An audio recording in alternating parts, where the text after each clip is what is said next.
Hello friends, Mahanadi நாளைக்கான prediction பார்த்துடலாம். காவேரி அவங்க அம்மா பற்றியும் ஃபேமிலி பற்றி மட்டுமே யோசிக்காமல் விஜய் பற்றியும் அவங்க 2 பேரும் சந்தோஷமாக இருந்த நாட்களை நினச்சி பார்த்தாலே அவங்க 2 பேத்துக்குள்ளே இருக்க லவ் வந்து எக்ஸ்பிரஸ் ஆயிரும். கண்டிப்பாக ஒன்று சேர்ந்துருவாங்க அப்படின்னு நினைக்கிற விக்கா ஃப்ரெண்ட்ஸ், நம்ம வீடியோக்கு ஒரு லைக் பண்ணிக்கோங்க.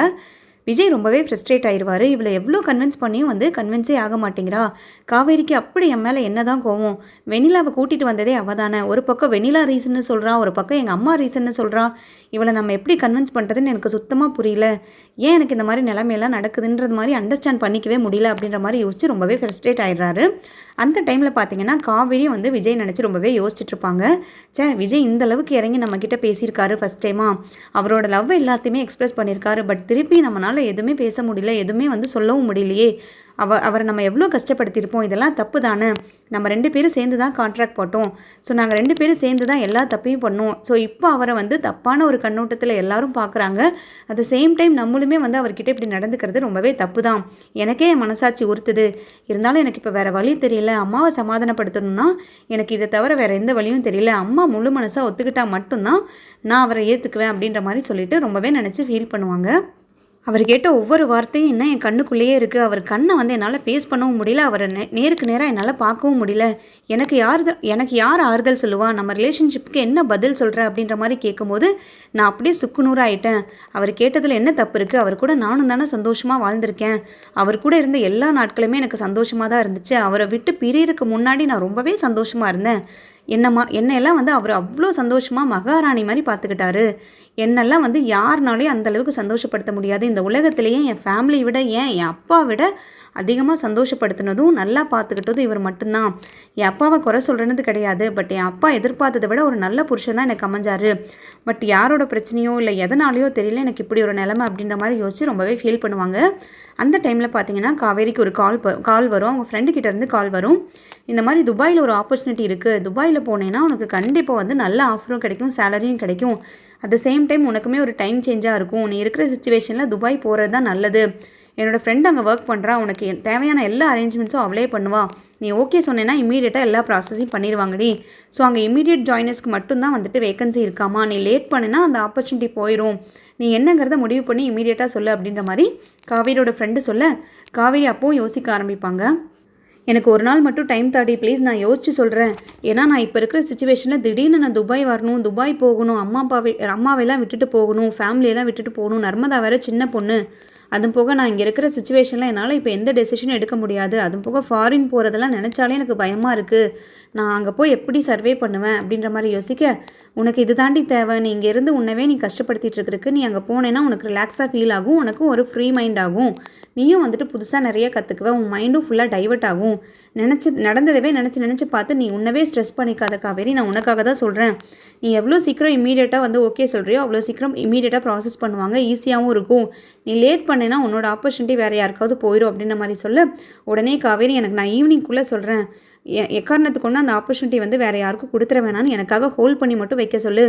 நான் வந்துட்டு பாசிட்டிவாக தான் சொல்லுவேன்ற நம்பிக்கை இருக்குது. நீ சொல்கிற மாதிரி நான் அங்கே போனேன்னா எனக்கும் கொஞ்சம் சேஞ்சஸ் தெரியும். ஸோ நானும் கொஞ்சம் ஃப்ரீ ஆகிடுவேன். இங்கே இருந்து ஒரு பிரச்சனையாக பார்த்து என் லைஃபே போர் அடிச்சு போயிடுச்சுடி. பிரச்சனை மேலே பிரச்சனை மட்டும்தான் என் லைஃப்பில் பேக் டு பேக் நடந்துகிட்ருக்கு. பாசிட்டிவாக எதுவுமே நடக்க மாட்டேங்குது. ஸோ அங்கே போனேன்னா எனக்கும் ஒரு சேஞ்சாக இருக்கும் அப்படின்ற மாதிரி யோசிச்சுட்டு சொல்லுவாங்க.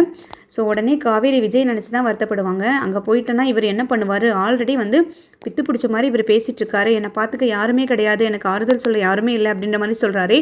இந்த டைமில் நம்ம துபாய் போகிறது சரியான முடிவாக இருக்குமான்னு தெரியல. எதுக்கும் அக்காக்கிட்டேயோ அம்மாக்கிட்டேயோ வீட்டில் போய் பேசுவோம். அவங்க என்ன சொல்கிறாங்கன்னு கேட்டது அதுக்கப்புறமா இவகிட்ட பேசிக்கலாம் அப்படின்ற மாதிரி சொல்லிட்டு வீட்டுக்கு கிளம்புவாங்க.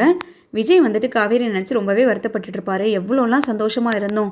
என்னை எப்படிலாம் காவேரி பார்த்துக்கிட்டா. இப்போ யாருமே இல்லாத அனாதை மாதிரி நான் இருக்கேனே. என்னை பார்த்துக்க கூட யாருமே இல்லையே. வெண்ணிலாவை நம்ம வீட்டிலேருந்து இம்மீடியட்டாக அனுப்புனா மட்டும்தான் நானும் காவேரி ஒன்று சேர முடியும். வெண்ணிலாவை வீட்டிலேருந்து அனுப்புனதுக்கப்புறம் நானே அவங்க அம்மா கிட்ட போய் பேசுகிறேன். இந்த மாதிரி வெண்ணிலா வீட்டில் கிடையாது, எனக்கு காவேரி தான் முக்கியம், காவேரி தான் என் உலகம்னு அவங்க காலில் வேணுனாலும் விழுந்து நான் எப்படியாவது காவேரி என் வீட்டுக்கு கூட்டிகிட்டு வந்துடுவேன். நான் காவேரி இல்லாமல் என்னால் ஒரு நிமிஷம் கூட இருக்க முடியல. ஒரு மாதிரி நரகத்தில் இருக்க மாதிரி ஃபீல் ஆகுது. என்னை யாரோ வந்து எங்கேயோ விட்ட மாதிரி ஒரு ஃபீல் ஆகுது. எனக்கு இந்த மாதிரி ஃபீலிங்ஸ் எல்லாம் வேண்டாம். ஆல்ரெடி இதெல்லாம் நான் கடந்து தான் வந்திருக்கேன். தனிமையில் இருந்து என் வாழ்க்கையே வெறுத்து போய் அதுக்கப்புறமா காவேரி வந்தா. இப்போ திரும்பவும் அந்த தனிமைக்குள்ளே போக எனக்கு விருப்பமே கிடையாது. காவேரி எப்படியாவது நான் திருப்பி கூட்டிகிட்டு வந்துடணும். ஏன்னா என்னை பற்றி எனக்கே நல்லா தெரியும். ஒரு ஸ்டேஜுக்கு அப்புறம் காவேரியே வந்தாலும் என் மைண்ட் அக்செப்ட் பண்ணிக்காது. அந்த மாதிரி ஒரு மென்டாலிட்டி இருக்க பர்சன் நான். ஸோ இப்போ நான் காவேரிக்காக ஓடி ஓடி அவளை கன்வின்ஸ் பண்ணுறேன். ஒரு கட்டத்தில் நானே வெறுத்து போய் காவேரி வந்தாலுமே வேண்டாங்கிற மாதிரி போயிட்டுனா என் லைஃப்பும் ஸ்பாயில் ஆயிடும், காவேரியோட லைஃப்பும் ஸ்பாயில் ஆயிடும்.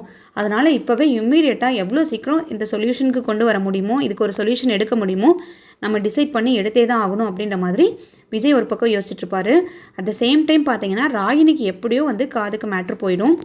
பசுபதி மூலிமா ராகினிக்கு வந்து இந்த மாதிரி காவேரி துபாய்க்கு போக போகிறா, வேலைக்காக துபாயில் போய் வேலை செய்ய போகிறா, அவங்க குடும்பத்தை எல்லாம் விட்டுட்டு போகிறா. ஸோ அவங்க குடும்பத்தில் இருக்கவங்க தான் காவேரி வந்து துபாய்க்கு அனுப்பி வைக்க போகிறாங்க அப்படின்ற மாதிரி நியூஸ் லீக் அவுட் ஆனதுமே காவேரி பயங்கரமாக வந்துட்டு யோசிச்சுட்ருப்பாங்க. வீட்டுக்கு போனதுமே எல்லாருமே பாசிட்டிவாக சொல்லுவாங்க. கங்காலேருந்து அவங்க அம்மாலேருந்து எல்லாருமே வந்து நீங்கள் துபாய்க்கே போடி, நீ ஏன் போகிறதுக்கு என்ன, நீயும் நல்லா தானே படிச்சிருக்க, நீயும் வேலைக்கு போகணும், நீ நல்லா சாதிக்கணும், கெரியரில் வந்துட்டு பயங்கரமாக வரணும், பெஸ்ட்டாக வரணும் அப்படின்ற மாதிரி தானே நீ ஆல்ரெடி சொல்லிகிட்டே இருந்திருக்க. இது உனக்கு கிடைச்ச நல்ல வாய்ப்பாக எடுத்துக்கோ காவேரி, நீ தாராளமாக போகலாம் அப்படின்ற மாதிரி கங்காவும் வந்து பாசிட்டிவாக பேச அவங்க அம்மாவும் சொல்லுவாங்க, ஆமாண்டி என் புள்ள இப்படியே கஷ்டப்பட்டுட்டு இருக்கதே பார்க்குறக்கு என்னால் சுத்தமாக முடியல காவேரி, நீ துபாய்க்கே போ.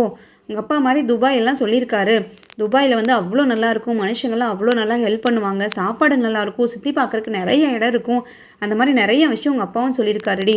ஸோ அப்பா இருந்த இடம் தானே, நீ துபாய்க்கே தாராளமாக போய் 1 வருஷம் 2 வருஷம் இருந்துட்டு வா, அதுக்கப்புறமா நம்ம என்ன பண்ணுறதுன்னு முடிவெடுத்துக்கலாம், உனக்கும் கொஞ்சம் ஃப்ரீயாக இருக்கும், நீயும் கொஞ்சம் நிம்மதியாக இருக்கலாம்டி. பிரச்சனை மேலே பிரச்சனை மட்டுமே நாங்கள் இந்த குடும்பத்துலேருந்து நீ பார்த்துருக்க, எங்கள் குடும்பத்தினாலேயும் சரி என்னாலேயும் சரி எல்லாத்தினாலேயும் சரி நீ பிரச்சனை மட்டுமே வந்து கஷ்டத்தை மட்டுமே அனுபவிச்சிருக்க. அதனால் நானே சொல்கிறேன், பெத்த தாயே வந்து உனக்காக சொல்கிறேன், நீ 1 வருஷமாவது போய் நீ துபாயில் இருந்துட்டு வா, அப்போ தான் வந்து எனக்கும் நிம்மதியாக இருக்கும். பெத்த பிள்ளையை கஷ்டப்படுத்துறதுக்கு எந்த தாய் தான் வந்து பார்த்துட்டு சும்மா இருப்பாங்க அப்படின்ற மாதிரி சொல்ல காவேரி வந்து சரின்னு முடிவெடுத்துருவாங்க. அவங்க ஃப்ரெண்டுக்கும் வந்துட்டு கால் பண்ணி சொல்லிடுவாங்க, இந்த மாதிரி துபாய் போகிறதுக்கு எனக்கு சம்மதம், நான் கண்டிப்பாக வந்துட்டு போகிறேன், நீயும் அதுக்கேற்ற மாதிரி அரேஞ்ச்மெண்ட்ஸ் எல்லாம் பண்ண, அம்மாவும் ஓகே சொல்லிட்டாங்க அப்படின்ற மாதிரி சொல்லிவிட்டு ரொம்ப விஜய் நினச்சி வருத்தப்படுவாங்க. இந்த விஷயம் மட்டும் அவருக்கு தெரிஞ்சதுன்னா கண்டிப்பாக தாங்கிக்கவே மாட்டார், அவர் பைத்தியம் பிடிச்சி அலைஞ்சிருவாரே, இதுக்கு என்ன முடிவு எடுக்க போகிறேன்னு தெரியல, கடவுளும் என் அப்பாவும் சேர்ந்து தான் இதுக்கு ஒரு நல்ல முடிவாக எடுக்கணும், அவருக்கும் வந்துட்டு ஸ்ட்ரென்த்தை கொடுக்கணும், அல்லது நாங்கள் சேரணும்னு விதி இருந்தால் நாங்கள் சேரணும் அப்படின்ற மாதிரி காவேரி ஒரு மனதாக வந்துட்டு முடிவெடுப்பாங்க. இது எல்லாத்தையுமே வந்துட்டு பசுபதியும் ராகினியும் வந்து கண்டுபிடிச்சிருவாங்க. அவங்களுக்கு நியூஸ் லீக் அவுட் ஆனதுமே உடனே ராகினி வந்துட்டு பயங்கரமாக ஓடி போவாங்க. வேகமாக போய் விஜய்கிட்ட வந்துட்டு இந்த விஷயத்த சொல்லுவாங்க. விஜய் உங்களுக்கு விஷயம் தெரியுமா, நீங்கள் காவேரி நினச்சி இவ்வளோ வருத்தப்பட்டுட்டு இருக்கீங்க, காவேரி இங்கே பைத்தியம் பிடிச்சி அலைஞ்சிட்ருக்கீங்க, வெண்ணிலாவை கூட இந்த வீட்டை விட்டு வெளியில் அனுப்புறதுக்கான எல்லா முடிவும் எடுத்துகிட்ருக்கீங்கல்ல, அங்கே உங்கள் காவேரி என்ன முடிவு எடுத்துகிட்ருக்கான்னு உங்களுக்கு தெரியுமா அப்படின்ற மாதிரி கேட்க, இங்கே பாரு நான் ஆல்ரெடி நிறைய கன்ஃபியூஷன்ஸ்லேயும் நிறைய டென்ஷன்லேயும் இருக்கேன், நீ தேவையில்லாமல் காவேரியை போட்டு தரதான் நினச்சி ஏதாவது தேவையில்லாமல் அன்னெசரியாக பேசிகிட்டு இருக்காது, எனக்கு அதுக்கெலாம் டைமே கிடையாது, நீ தயவு செய்து என்னை இங்கேருந்து கிளம்பு, நான் நிறைய யோசிக்க வேண்டியது இருக்குது அப்படின்ற மாதிரி சொல்ல, நான் உங்களுக்காக தான் பேசுகிறேன், நீங்கள் இதை புரிஞ்சிக்காமல் நீங்கள் பாட்டுக்கு ஏதோ தப்பாக முடிவு எடுத்துகிட்ருக்கீங்க, காவேரி என்ன முடிவு எடுத்திருக்கான்றதை மட்டும் சொன்னா நீங்கள் அவ்வளோதான் ஷாக் ஆகிடுவீங்க அப்படின்ற மாதிரி சொல்ல, என்ன முடிவு எடுத்திருக்கா, என்ன சீக்கிரமாக சொல்லு அப்படின்ற மாதிரி விஜய் கோவமாக கேட்பாரு. காவேரி இங்கே எல்லாத்தையும் விட்டுட்டு ஃபாரின் போகிறாங்க மேடம், ஃபாரின் போய் அங்கே செட்டில் ஆகி வேறு கல்யாணம் பண்ண போகிறாங்க, அது தெரியுமா அப்படின்ற மாதிரி கேட்க விஜய்க்கு அப்படியே தூக்கி வாரி போட்டுரும். விஜய் பயங்கரமாக ஷாக் ஆயிடுவார். என்ன சொல்கிற, நீ உண்மைதான் சொல்கிறியா, இல்லை தேவையில்லாமல் என்னை கன்ஃபியூஸ் பண்ணுறக்கும், இல்லை காவேரி மேலே இருக்கிற கோவத்தில் ஏதாவது தப்பாக உளறிட்டு இருக்காத, தயவு செய்து காவேரி விஷயத்தில் என்கிட்ட எந்த பொய்யும் சொல்லாத, என்கிட்ட எதையுமே வந்துட்டு ப்ளே பண்ணாத அப்படின்ற மாதிரி சொல்ல, சத்தியமாக சொல்கிறேன் விஜய், உங்களுக்காக மட்டும்தான் சொல்கிறேன், காவேரி வந்து துபாய் போகிறா, துபாய் வேலைக்காக வந்துட்டு எல்லா அரேஞ்ச்மெண்ட்ஸும் பண்ணிகிட்ருக்காங்க, அவங்க வீட்லேயும் சம்மதிச்சு அங்கே வந்துட்டு 1 வருஷம் போய் காவேரி இருக்கிறதா தான் பிளான் பண்ணிகிட்ருக்காங்க மேடம். இங்கேருந்து அங்கே போனாங்கன்னா தான் மன நிம்மதியோடு இருப்பாங்களாம், அவங்க சந்தோஷமாக இருப்பாங்களாம், இங்கேருந்து எல்லாம் நிறைய கஷ்டத்தை அனுபவிச்சுட்ருக்காங்களாம் அப்படின்ற மாதிரி அவங்க வீட்டில் இருக்கவங்கெல்லாம் முடிவெடுத்து காவேரியை பேக்கப் பண்ணி துபாய்க்கு அனுப்ப போகிறாங்க. நான் அவ்வளோதான் சொல்ல முடியும், அதுக்கப்புறம் நீங்கள் என்ன முடிவெடுக்கிறீங்களோ, நீங்கள் என்ன பண்ண போகிறீங்களோ நீங்களே பார்த்துக்கோங்க, ஏன்னா நான் எது சொன்னாலும் நீங்கள் நம்ப போகிறதில்ல, ஏதோ எனக்கு தெரிஞ்சதை நான் சொன்னேன், இதுக்கு மேலே முடிவெடுக்க வேண்டியது உங்களோட பொறுப்பு, உங்களோட கடமையும் தான். அதுவும் போக காவேரி இப்போ எங்கே இருக்காங்கிற விஷயத்தையும் நான் உங்ககிட்ட சொல்லிடுறேன். உங்களோட எனிமி இருக்கார்ல நிவின், இந்த பிரச்சனைக்கு எல்லாத்துக்கும் காரணமான நிவின் வீட்டில் தான் கொண்டு போய் காவேரி அவங்க குடும்பத்தை எல்லாத்தையுமே தங்க வச்சுருக்காங்க. ஸோ இதெல்லாம் எப்படி தான் நடக்குதுன்னு எனக்கு ஒன்றுமே புரியல, நீங்களே பார்த்துக்கோங்க. நிவினும் காவேரி ஒரு காலத்தில் எப்படி இருந்தாங்கன்னு நான் சொல்லி உங்களுக்கு தெரியணுங்கிறது கிடையாது, பட் நிவின் வீட்லேயே அவங்க எல்லாத்தையும் கூட்டிகிட்டு போய் வச்சுருக்காரு, நிவின்னால தான் இத்தனை பிரச்சனையும் வந்திருக்கு, இதெல்லாமே யோசித்து பார்த்து நல்ல முடிவாக நீங்களே எடுத்துக்கோங்க அப்படின்ற மாதிரி சொல்லிட்டு நல்லா வந்துட்டு ஸ்க்ரூ பண்ணி விட்டுட்டு கிளம்பிடுவாங்க. விஜய் அப்படியே பயங்கரமாக வெக்ஸ் ஆயிடுவார். அதே சமயத்தில் காவேரி மேலே பயங்கர கோவத்துலேயும் வந்துட்டு ஸ்ட்ரெஸ் ஆவார். இவ எதுக்கு இப்போ துபாய் போகிறா, எல்லாத்தையும் விட்டுட்டு துபாய் போகிறாளா, தப்பு பண்ணன்னு என்ன மட்டும் இப்போ ப்ளேம் பண்ணுறாளே, இவன் மட்டும் தப்பு பண்ணலையா? இவளோட சம்மதத்தினால தானே நான் கான்ட்ராக்டே போட்டேன். அப்போல்லாம் வந்துட்டு அவளுக்கு ஒன்றும் தெரியல. இப்போ மட்டும் எல்லாரும் சொல்கிறாங்கன்னு என்னை ஒரு குற்றவாளி மாதிரி, என்னை கேவலமான மாதிரி கிரியேட் பண்ணிவிட்டு இப்போ எல்லாத்தையும் விட்டுட்டு துபாய் வரை கிளம்புறேன்றாளா? இவளுக்கு கொஞ்சம் கூட வந்துட்டு இதே கிடையாதா? என்னை பற்றின ஒரு நிமிஷம் கூட யோசிக்கவே இல்லை. அப்போ என் மேலே காமிச்ச லவ் எல்லாமே பொய்யா? என்னை லவ் பண்ணவே இல்லையா அவள் ஜென்யூனா? இது ட்ரூ லவ்வே கிடையாது அப்படின்ற மாதிரி பயங்கரமாக வெக்ஸ் ஆகி பேசுகிறாரு.